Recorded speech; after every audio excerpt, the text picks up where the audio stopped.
السلام عليكم ورحمة الله وبركاته. كيفكم صبايا؟ إن شاء الله تكونوا بألف خير وأنتم عم تحضروا هذا الفيديو.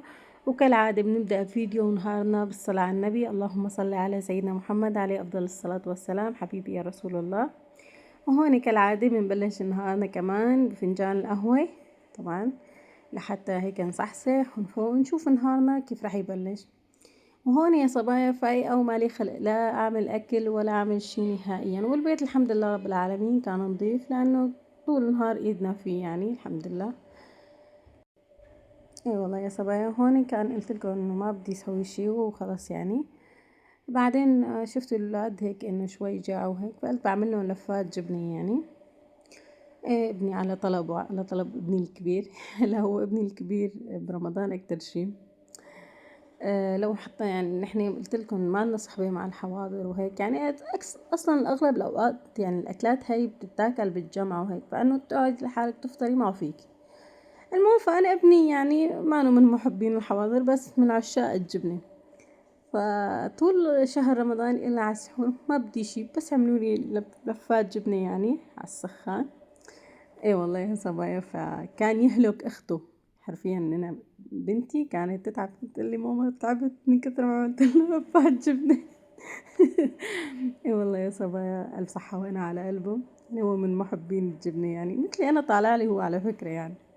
اي والله يا صبايا هون بلشت اعمل لهم فردت الخبز وجبت عندي جبنه مشلله وزيت زيتون ونعناع. هلا في منهم بحطوا لهم بندوره وهيك فانا اولادي مو من محبين قلت لكم انه يحطوا خضره وهيك شغلات بالاكل يعني لا. بحبوا الجبنه ساده مثل ما هي. حتى فليفله حمرا ما حطيت لانه ابني الصغير ما بياكل وابني الكبير كمان ما بيحب لحد كتير. اي والله يا صبايا هون عندي كباسة الجبنة الكهربائية خربت عندي من قبل رمضان وهي خربانة.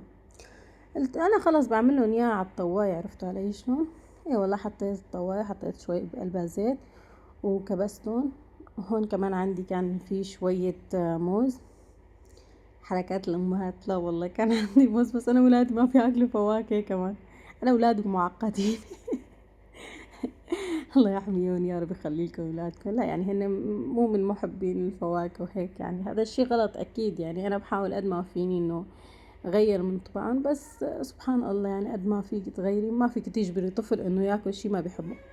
المهم عندي هون موز وضفت عليهم حليب وسكر يعني. في منهم بحطوا له تفاح وحليب تفاح وحليب عم بقول تفاح وعسل كمان بصير يعني حسب ما انت بتحب يعني او انتوا بتحبوا. وهون كمان عندي كمان فراولة ضفتهم على الموز كمان حطيتهم مع بعض وخفقتهم. وهون صبيتهم بالكاسات وجبت لهم شي ليمونات. المهم يا صبايا صبيت لهم اياهم وهون فطرنا والحمد لله رب العالمين. الله يديمها نعمة ويحفظها من الزوال. وبس هيك يا صبايا على اساس انه انا خلصت يعني مو جاي عبالي لا اطبخ ولا شي.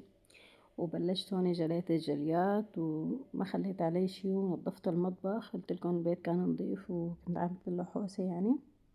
الحمد لله رب العالمين يعني على اساس انه خلص النهار وما رح نعمل شي يعني طلعوا لي الولاد قلت لكم انه امي احنا عندها يعني كانت عامله محشي كروم هالطريقه المصريه يعني.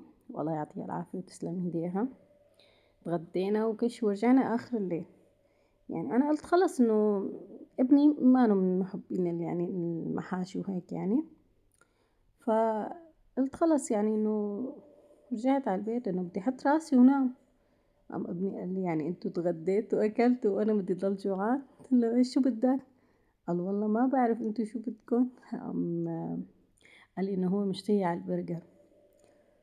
قلت له خلص تكرم عينك ما بتخجل ما بتنرد. اي والله يا صبايا قمت بعد ما رجعت مع بيت أهلي وكذا وعلى أساس إنه ما بدي أساوي شي. قلت يعني ما بدي أكسر بخاطره بعدين الولد جوعان يعني نترك أولادنا جوعانين أكيد لا.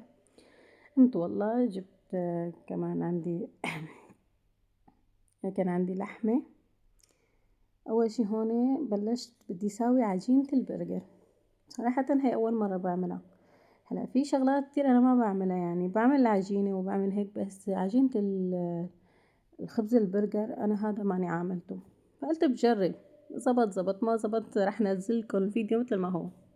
اول شي حطيت هون عندي الخميرة والسكر والحليب وخلطتهم مع بعضهم، تركتهم يتخمروا. وهون بعد ما رجعت وتخمروا شي 10 دقايق جيت هون حطيتهم بالعجانة بطاسة العجان، وجيت حطيت بيض وزبدة وطحين. المهم ضفت عليهم الطحين لبين ما هيك تحسي ان قوام العجينة يتماسك شوي بنفس الوقت يعني طري. اي والله يا صبايا تركتهم هون شوي يتخمر العجين يعني، وغطيتهم.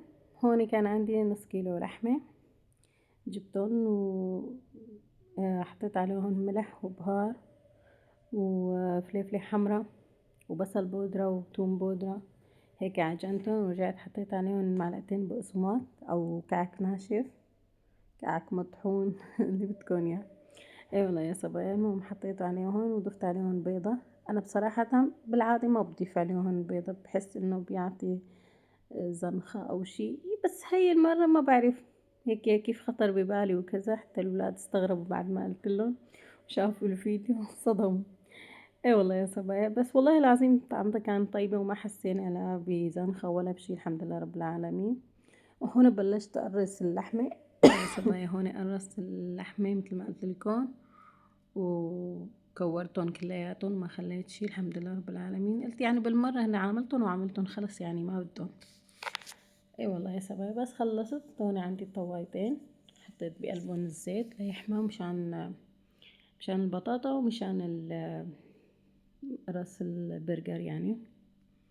عم تيجي على بالي عم اقول راس الكبة، شو جاب الكبة؟ هتجوع. اي والله يا صبايا هون متى ما بلش الزيت يحمى حطيت اللحمة بقلبه، بلشت قلبهم. وهون كمان البطاطا كمان الزيت تبعهم حمي وقلبتهم. هلا ما قشرت اكتر من هيك بطاطا لاني قلت لكم يعني خلص هو كان اصلا جوع اخر الليل.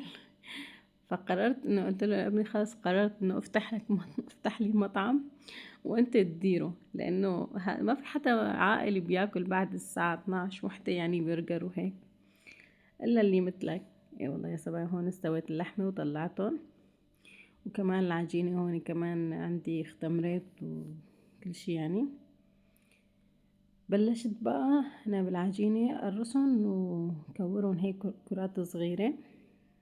وبعد ما كورتهم وهيك عملت لهم هيك مثل طابات، رجعت عندي بياض صفار بيضة عفوا، وعندي سمسم لتيتهم شو لتيتهم عندي الفرشاية دهنت وشهم هيك صفار بيض وحطيت عليهم سمسم ودخلتهم على الفرن. المهم يا صبايا بعد ما دخلتهم على الفرن مثل ما انكم شايفين هون كنت عم بدهنهم لسه صفار البيض ورشيت عليهم سمسم، دخلتهم الفرن. بعد 10 دقايق تقريبا طلعتهم، الحمد لله رب العالمين كانوا مستويين جاهزين. وبلشت قسمتهم. طبعا هون قبل كل شي كان عندي البطاطا كمان حطيت عليها توابل بطاطا وهيك يعني توابل بطاطا جاهزة هيك مشان يحسوا بطعم هيك المطاعم وهيك شغلات، بتعرفوا الولاد بحبوا هيك النكهات يعني. اي والله صبايا هون طلعت الخبزات يعني خبز البرجر كان مستوي ونار وايدي ما بحسن امسكه فيهم. المهم قسمتهم هون يعني وبلشت اشكلهم يعني. طبعا اول شي بحب احمصهم يعني بالطواية يعني مشان ياخدوا من نكهة اللحمة اللي كانت بالطواية، لانه كان في شوية زيت من بقايا اللحمة وهيك يعني اللي قليتها فيهم. هون بلشت اشكلهم بقى، اللي بحب بقلبه بطاطا، اللي بحب المايونيز، اللي بحب الكاتشب المخلل، هذا ذوق شخصي بقى يعني، بتعرفوا انت كل واحد وذوقه بالاكل.